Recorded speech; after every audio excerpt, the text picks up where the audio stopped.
All right, ladies and gentlemen, this is your speed version of the French and Indian War in the English colonies. Why did this war cause Americans to be mad at the British? That's your essential question. Folks, I'm doing this quick because there's a recording limit, but you can always pause if you're making up these notes and add to them. Here we go. We're going to discuss the war and how it wasn't just British colonists anymore. These people are Americans. By the way, who's going to pay for this war? King George thinks he's going to make Americans do it. Now, life in the 13 colonies. Let's preface this with, hey, look, if you're in Europe looking at America, life looks pretty good. Those colonists in America, they eat better than you do in Europe. They get more calories every day, and they live longer. Those calories help bolster your immune system, so the life expectancy in America is longer than it is on average for people in Europe. This means more kids, more infants survive birth, and more young kids survive early childhood. They, again, have better immune systems. They can withstand those childhood diseases which kill so many people in Europe. And finally, America is a place of opportunity for these European migrants. Compared to Europe, life is much better in America. Now, other things that Americans have a real strong sense of is self-government. They are used to making the rules for themselves. In part, this is just a factor of global geography. They are a 3,000-mile wide ocean away from England and the centers of power like the King's Palace and the Houses of Parliament. But they also carry with them that idea from the British that they do get to vote on certain things. So self-government is something that takes hold in America as early as 1619 in Virginia and 1620 in Massachusetts. The other thing is this idea of religious freedom.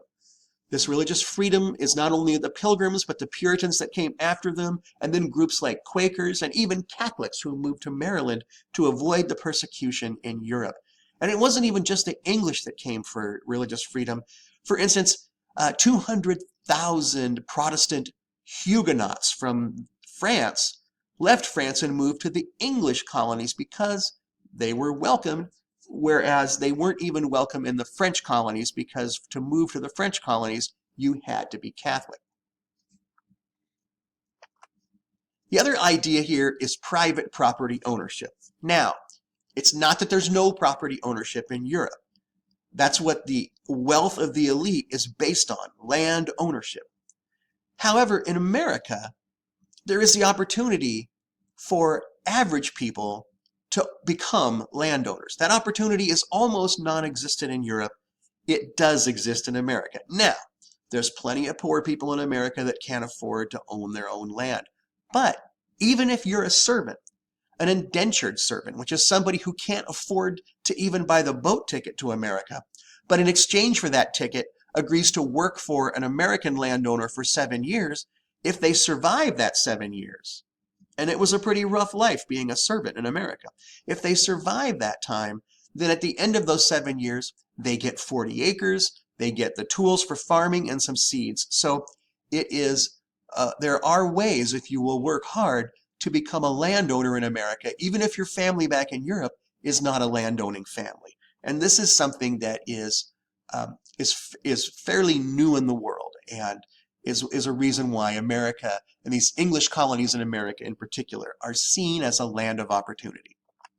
Now, look, this was great for the white European people that were moving here from Europe.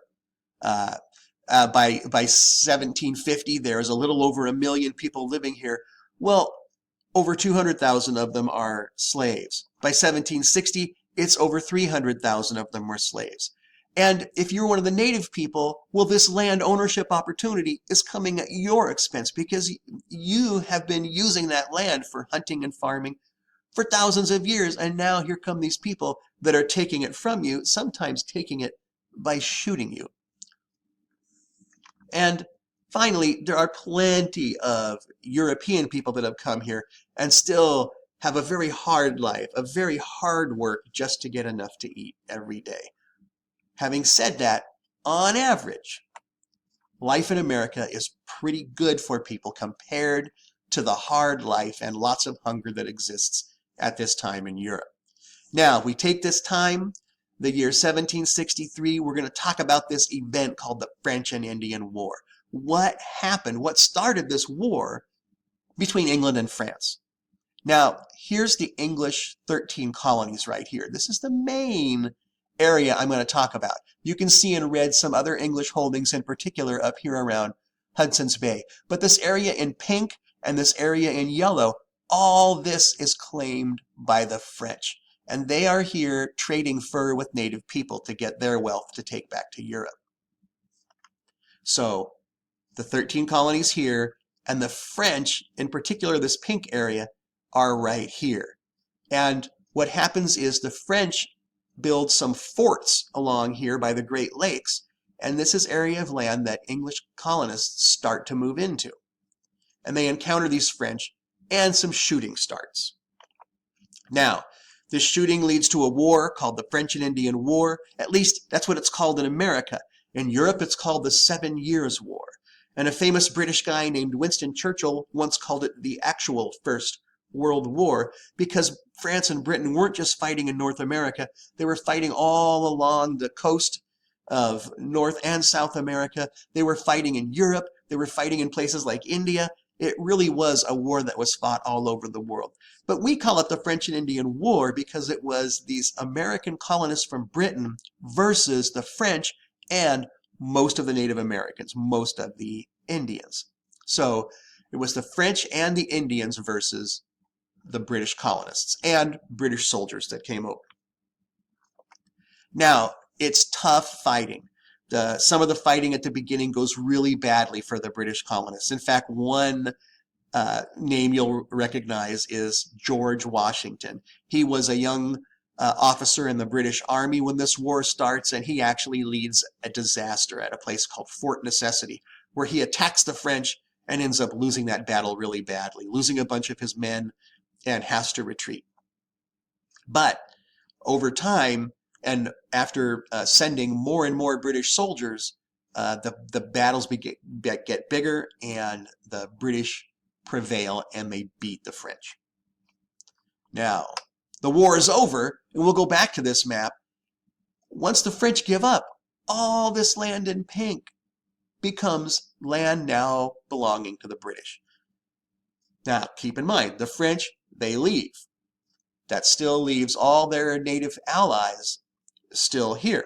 And one of the problems is the native people, they're still here, but all these Americans, all of these English colonists in America say, woohoo, there's all this land we can move to now. And they pack up their stuff and they start moving in and chopping down trees. And the native people are going, whoa, what is this? It's an invasion. And they start fighting back again. Now the British Army has to get back involved. And the king says, oh, this is a headache. Look, just tell those colonists, stop moving in to this Ohio River Valley. I'm making a deal with the native people. We don't want any more trouble. And the American colonists say, why do you think we fought this war? Of course we're going to move into this land. That's what we wanted in the first place. Well, now the king has got real trouble. And now he makes decisions like, I guess I got to keep a bunch of soldiers in these colonies, not only to protect the colonies against these Indians who are always going to be upset, but to help keep these colonists in line. So the other thing about this war, super expensive. Wars cost a lot of money, and King George had to borrow a lot of it from his allies, and now he's got to pay it back. And one way he decided to pay it back was by charging the American colonists taxes. He insists that they start paying their fair share. Now, in fairness, did they get a bunch of new land? Well, the answer apparently is yes. But Americans are thinking of this differently. The taxes really upset them because they're convinced they have their rights. They have the same rights as British people. At least that's what the Americans will say. What are they going to do? I mean, how can they get away with taxing us when they don't even let us send members to Parliament? So we have the Americans saying, you can't tax us if we can't vote. And you have the king saying, shut up and pay your taxes because I told you to. And Parliament is really on the king's side in this.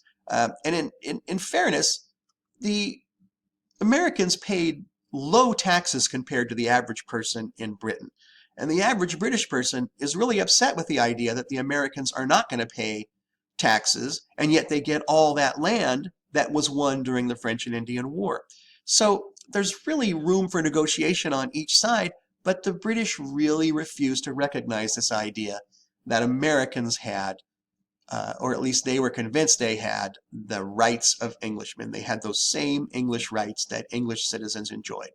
Now, I've gone from calling them British colonists in America to calling them Americans because when those British soldiers came over, that's what they started calling them, Americans. And they did it as an insult. I mean, they say, you Americans. It was like saying, you rednecks or you hillbillies. And the Americans were like, no, that's not an insult. We own it. We are Americans.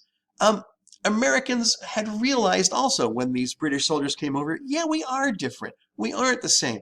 Americans were very independent-minded. This years, and not just years, generations of self-government, and that distance between America and Europe, they really did make a lot of their own rules and made a lot of their own decisions. They're very independent-minded by the 1760s. And geography has informed how they live. They're not living in Europe, they're living in a different continent, and that has shaped how people in America, they have different diets, they have different accents, they have different customs. They are not European anymore. They're American. And they really do have this idea of equality. Yes, I get the irony when by the end of the French and Indian War, you have 400,000 of these people living in slavery. That they don't treat the Native Americans right. But when it comes to people from Europe, they have a much greater sense of equality than the people who are living in Europe. And they insist that they have the same rights as English people. Now, this is a recipe for King George disaster. This is a recipe for a lot more trouble coming, and those Americans are upset with the British because they feel that their rights have been violated. And the British just don't get these Americans. They are a different people. Why don't they just be quiet, obey their king, and pay their taxes like the good people of Britain? It is a big misunderstanding, and it's going to lead to even bigger trouble, and that trouble that we call the American Revolution. And that's it.